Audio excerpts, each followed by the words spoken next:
Un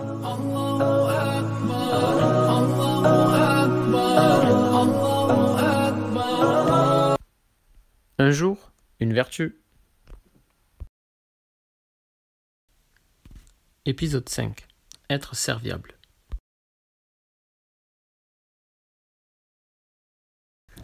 Être serviable veut dire que nous devons rendre le travail des autres plus facile. Cela signifie aussi qu'il faut se montrer gentil envers nos semblables et essayer de les rendre heureux. Notre communauté a beaucoup de tâches à accomplir. Être serviable, c'est participer aussi à leur accomplissement. Le messager d'Allah, sallallahu alayhi wa sallam, dit « Les gens les plus aimés par Allah sont ceux qui sont les plus utiles aux autres. Et les actions les plus aimées par Allah sont celles qui participent à donner de la joie à un musulman. » L'islam nous enseigne donc qu'il faut aider tous ceux qui se trouvent autour de nous. Nous devons adorer Allah subhanahu wa ta'ala, mais cette adoration doit nous encourager à aider notre mère, notre père, notre famille en général, les orphelins, les pauvres, nos voisins, ainsi que nos amis ou toute personne autour de nous qui est dans le besoin. Un musulman se doit de consoler celui qui est attristé, panser les blessures de celui qui est blessé, tendre la main à celui qui est tombé. En aidant nos semblables, nous leur donnons de la force.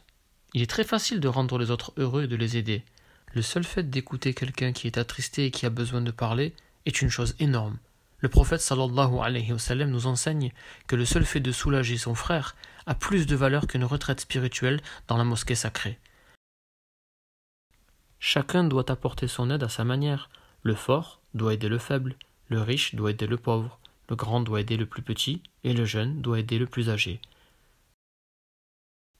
Alors qu'il était encore à la Mecque, le prophète sallallahu alayhi wa sallam avait une voisine, non croyante, qui ne manquait jamais de lui lancer des ordures à chaque fois qu'elle passait devant chez lui.